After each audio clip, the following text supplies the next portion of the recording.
Thank you, Chairman Schumer, and thank you, Ranking Member Roberts, for inviting me to testify, and thank you especially to Senator Warner for his leadership and advocacy for the legislation I'm here to present on, the Fair, Accurate, Secure, and Timely, or FAST Voting Act. It is built upon the idea of a federally incentivized competition between states, incentivizing and rewarding those states that make substantial improvements to the administration of their elections in order to make voting faster and more accessible. It encourages states to put forward their best ideas, and then through a competitive grant program, rewards those with the best proposals that have the greatest impact with the seed money to make it happen. The critical metrics for this evaluation are clear. In fact, the Bipartisan Presidential Commission on Electoral Administration, which you just heard from, highlights the need for all states to improve in a variety of areas, which are also enumerated in this FAST Voting Act. Online voter registration to enhance the accuracy and efficiency of voter rolls. Early voting by mail or in person so all people who work can also vote. Improving the ability of our deployed members of the armed forces and other military and overseas members to access ballots and voting materials. Electronic poll books for greater accuracy. Enhancing the training of poll workers and addressing the needs of voters with disabilities and limited English proficiency. We all know what needs to be done. It's time to work together and get moving. These November 2012 elections were a critical wake-up call. Tens of thousands of Americans, Republicans and Democrats in states both red and blue, saw their fundamental right to vote for the candidate of their choice, limited by exceptionally long lines and confusing procedures. We saw errors in voting rolls in Ohio, delays in counting ballots in Arizona. We saw a waiting line, as Senator Warner referenced, of nearly 5 hours in Virginia and more than 8 hours in Florida. There are documented instances of voting machines recording an opposite vote of that cast in states across the country, from Colorado to Pennsylvania.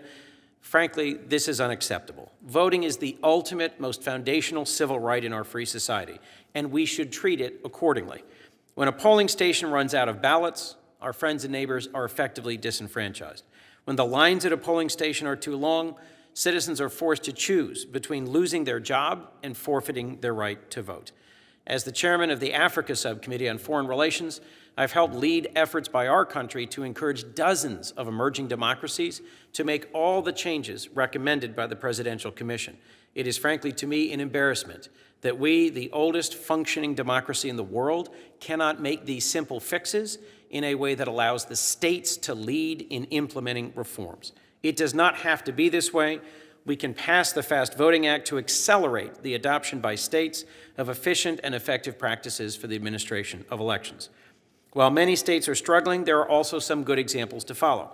Not surprisingly, I offer my home state of Delaware. We have an exceptional state election commissioner in Elaine Manlove, who's helped lead the way through her tireless efforts. An instructive example is her leadership on e-signature, or electronic signatures. E-signature is a voter registration method that could be implemented in registration sites across the country to streamline the transmission from the Department of Motor Vehicles to the voter rolls, the selection of party and registration. In the old system, the need for a signature, which was accomplished on a paper application, which would then be collected from DMV locations, transferred to the Election Commission, reviewed and entered by another person, and then archived, has been replaced with an electronic signature available on exactly the same interface, collected at the DMV, transmitted and stored directly and error-free in voting rolls. Because of Elaine Manlove's leadership in Delaware, Delaware voters experience fewer errors, less wait time, and lower operational costs. We owe it to our fellow citizens to help spread the lessons of state innovation in dealing with the challenges of election administration. As I mentioned earlier, as the oldest currently functioning, continuously functioning democracy in the world, we are sadly showing our age in that with these instances in the 2012 elections, we have failed to make the voting franchise fully and freely accessible to all who seek it. We cannot stand idly by as our elections become a ritual in embarrassment. Let's work together. Use competition between the states rather than one uniform federal mandate, and demonstrate how our states can conduct the elections our constituents deserve.